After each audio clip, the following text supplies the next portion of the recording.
doctor Hugo Kuhlman, ¿puede ser? Sí. Buen día, vamos con el bloque del doctor Hugo Kuhlman. Doctor, ¿cómo le va? Muy buenos días. Buenos días, ¿cómo están? Muy amable. Bien, bueno, contentos de tenerlo de vuelta y por supuesto atentos a la propuesta que nos va a brindar hoy. Bueno, esta semana estuvieron hablando de la educación y bueno, me gustaría hablar un poco de los fundamentos de la política educativa liberal, porque es un parámetro que se tiene que tener en cuenta a la hora de valorar por alguna de las propuestas, por ejemplo, del señor Milei, que probablemente en algún momento también sean las que replique la señora Bullrich, porque se están aproximando, por suerte, bastante las propuestas en todos los sentidos. Lo primero que me interesa destacar, porque claro, ahora resulta que la propaganda que se crea es que los liberales somos los destructores de la educación pública, y no es así. Los liberales crearon la educación pública en Argentina. El principal impulsor es el señor Sarmiento, uno de los padres del liberalismo argentino. Claro. El Día del Maestro es el día en que falleció Sarmiento, o sea, para tener una idea de la trascendencia de este señor en la educación pública en Argentina. El otro señor es el señor Julio Argentino Roca, presidente de la Nación, que a fines del siglo XIX hizo sancionar e impulsó y aplicó la ley 1420, que creó el sistema de escuelas públicas, obligatorias y gratuitas y laicas. ¿Se escucha bien? Sí, lo estamos escuchando. Ah, porque había una interferencia la vez pasada. Bueno, estos dos señores, Sarmiento y Roca, son los que crearon el sistema de educación pública, de escuela pública en Argentina. Luego de estos señores vinieron los destructores del sistema, de los cuales nadie parece acordarse, y muchos son los que ahora se golpean el pecho por lo que pasa en la educación pública. Uno es el peronismo. El peronismo a mediados del siglo XX destruyó las escuelas. Aquella frase célebre, alpargatas sí, libros no, impulsó el embrutecimiento masivo y la propaganda a favor de que la gente mejor que no lea, sino que se limite a una vida cotidiana de absoluta intrascendencia. Se persiguió a todos los docentes, maestros, profesores, intelectuales que no se afiliaban al Partido Justicialista y que le juraban lealtad al tirano. Se vaciaron las escuelas. Eso provocó, por ejemplo, que apareciese una figura que se llamaba el maestro Flor de Seibo. Se trajo, había gente admirable, pero la mayor parte eran semi-analfabetos funcionales. Esos ocuparon vacantes dentro de las escuelas. Y a su vez, el contenido de la educación pública en esa época se la hizo en el más vulgar y pedestre adoctrinamiento político. El libro de lectura obligatorio en las escuelas era una basofia escrita por la esposa de Perón, que se llamaba La razón de mi vida, que enseñaba a los chicos a rendir culto e idolatrar al tirano. Ese fue el primer gran destructor del sistema de educación pública en Argentina. Luego, ya cuando vino la democracia, el otro gran destructor fue el alfonsinismo. El alfonsinismo, después del Congreso Pedagógico que se hizo entre el año 84 y 88, derogó la ley 1420 y estableció un sistema muy especial, que es el que tenemos hoy actualmente. Por ejemplo, una de las geniales ideas de esta gente fue la eliminación de las notas. Ahora casi nadie se acuerda de eso, pero mis hermanos asistían a la escuela en esa época y eliminaron las notas. No había 1, 2, 3, 7, no. Se calificaba se ponía alcanzó o no alcanzó los objetivos. Era tan desastroso que, como claro, alguien tiene que llevar la bandera de ceremonia o alguien tiene que pasar a izar la bandera, lo cual normalmente eran los mejores alumnos. Como en esa época no había diferencia entre el bruto y el que estudiaba, se sorteaba, se pasaban por turno. O sea, esta gente empezó el embrutecimiento que tenemos hoy, porque claro, se consideraba que aplazar era discriminatorio. otro gran legado del alfonsinismo fue el ingreso irrestricto a las universidades. Destrozaron las universidades, se llenaron de gente sin lugar para colocar a los alumnos. Entonces las plazas se llenaron con improvisados. Yo, por ejemplo, estaba en la UBA en esa época, a mi sociología me enseñaba un empleado de la empresa eléctrica estatal que se escapaba del trabajo para enseñarme sociología. Esa era la calidad educativa que impulsó el alfonsinismo en los 80, que sigue hasta ahora. Y la situación actual, inexorable, producto de esta destrucción sistemática de la educación pública, bueno, son escuelas colonizadas por políticos y sindicalistas. Los políticos, en algunas provincias un poco más sutiles, en otras provincias como Formosa, desvergonzadamente, utilizan las escuelas para adoctrinamiento. O sea, acá en Formosa se reparten cosas en las escuelas con la cara de Infran. En las últimas elecciones, candidatos oficialistas entraban impunemente a las escuelas públicas a hacer campaña. Entonces, los políticos tienen un desprecio profundo por la educación. Y los sindicatos también tratan de colonizar las escuelas para poner a sus amigotes y que a nadie los controle. Pueden ser analfabetos funcionales y tienen que quedarse ahí de por vida y jubilarse, porque lo importante es que tengan el trabajo, no que enseñen. Por lo tanto, a nadie le importa la calidad de la educación pública. Otro problema que existe hoy es la metodología de la educación. O sea, está inspirada en prejuicios ideológicos, por ejemplo, toda esta porquería del lenguaje inclusivo. Los chicos no saben hablar en un castellano correcto y le están eliminando los artículos, palabras, para que todo parezca lo mismo. Es casi un chiste. Y obviamente toda la vieja tara argentina de el revisionismo histórico, ¿no? Entonces resulta que Sarmiento y Roca hay que escupir sobre las tumbas, pero hay que levantarle un monumento a Rosas y Perón. Entonces hay una perversión del conocimiento transmitido realmente preocupante. Y el último dato de la perversión de la educación es la teoría educativa que inspira el sistema.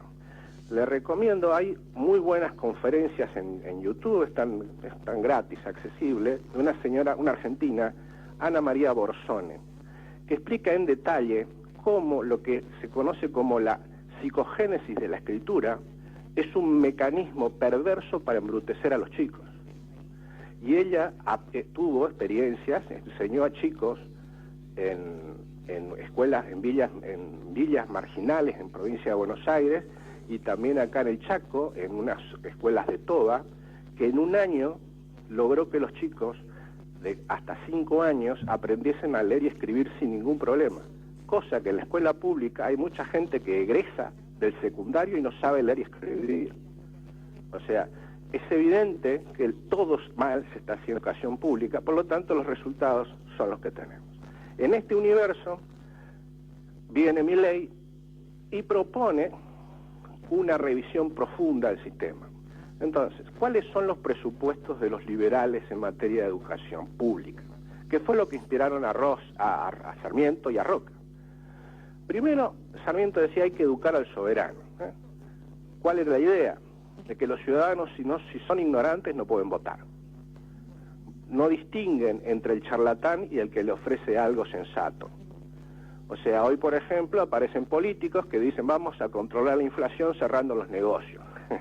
Bueno, cualquier persona que tenga dos horas de formación económica escuchando cualquier video en YouTube sabe que eso es una estupidez.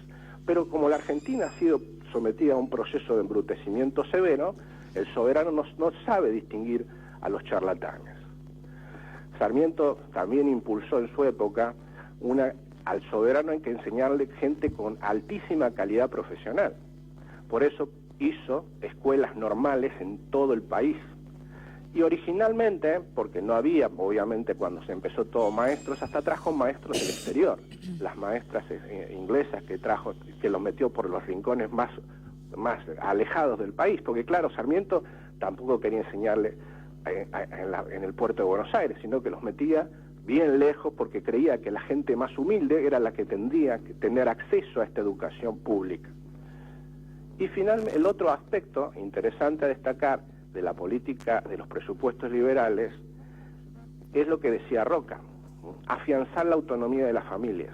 Es decir, la ley 1420, uno de sus rasgos era el carácter laico. ¿Por qué?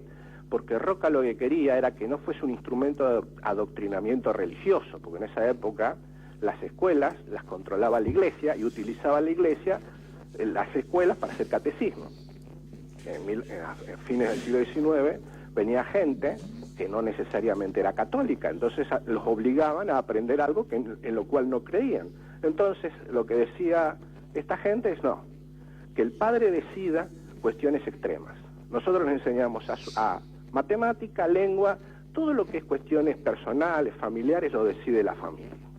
Y es muy interesante porque, por ejemplo, en esa época hubo formidables procesos de colonización. Todo lo que es el litoral, inclusive hasta Resistencia, se formaban colonias.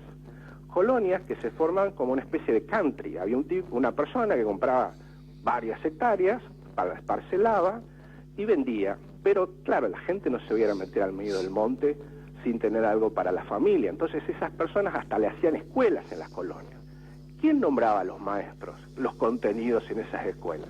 Los colonos. Los colonos eran los que tomaban las decisiones de qué iban a aprender los chicos, hasta en qué idioma.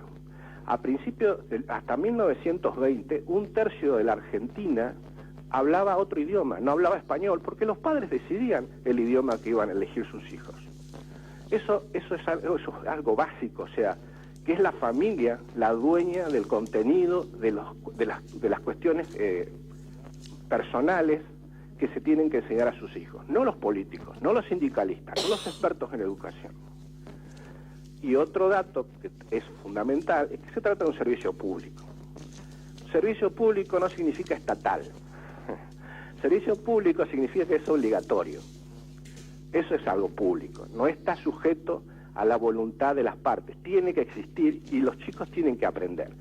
Es evidente que con los bemoles de que los contenidos algunos contenidos pueden ser definidos por los padres, pero no pueden dejar de enseñarle.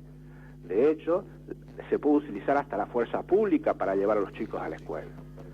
De modo tal de que es un servicio que es obligatorio porque a la Argentina, desde 1853, le interesó que su población fuese educada. Por eso nosotros éramos uno de los países más cultos de América hasta bien entrado el siglo XX. Porque si bien se destruyó la educación, teníamos una inercia de cultura realmente admirable. Hoy ya eso no existe, o sea, hoy es patético, ¿no? Y finalmente el tema del financiamiento, ¿sí? Que es el punto que todo el mundo habla ahora. El financiamiento sí, claramente es estatal. Es un servicio público financiado con fondos públicos. Se puede hacer directamente, pero también se puede hacer con el voucher o cheque escolar, que me gusta más la expresión cheque escolar. Es un cheque que se le dan a los padres para que ellos paguen las escuelas. Bueno, el problema es que reducir todo este problema a un cheque escolar, la existencia o inexistencia, con semejante contexto de destrucción, es absurdo. O sea, es como, da lo mismo si a una persona le dan un cheque para que elija y los maestros y los contenidos lo define Basterra. Estamos eligiendo siempre la misma porquería, ahora lo pagamos con un cheque. O sea, no tiene sentido. Hay que modificar sustancialmente todo el sistema. Y para modificarlo hay que cambiar los funcionarios, porque con estos funcionarios no se puede hacer absolutamente nada. Son personas cargadas de ideología, de mala fe, y que a su vez no están sujetos a ningún control. Nadie controla la calidad de estas personas. Vienen haciendo lo mismo y metiendo la pata desde hace 20 años y son intocables. Y finalmente, darle mayor participación efectiva a los padres, no en congresos donde se juntan 2 millones de personas, no, en las escuelas. En cada escuela, para que los padres tomen decisiones sobre qué le van a enseñar a los hijos. El aporte de Milei en este sentido es valioso, no tanto por la propuesta del cheque escolar, sino por poner de manifiesto que este tema tiene que ser debatido, y tiene que ser debatido de forma fundamental, no con parches, ni acuerdos, ni gradualismo, sino poniendo en discusión cuestiones de fondo que hacen al sistema. Y los liberales fuimos los que creamos el sistema, así que somos los únicos que estamos en condiciones de reconstruirlo. Eso es todo, muchísimas gracias. Muchas gracias, doctor Hugo Culma. Bueno, que tengan buen fin de semana y nos encontramos la semana que viene. Hasta luego. Perfecto, muy amable, igualmente, hasta luego. Buen fin de semana. Ahí estábamos escuchando al doctor Hugo Culma, que estaba abonando un poco a todo lo que se habló durante esta semana de la educación, ¿no? Algo que puntualmente está, es bueno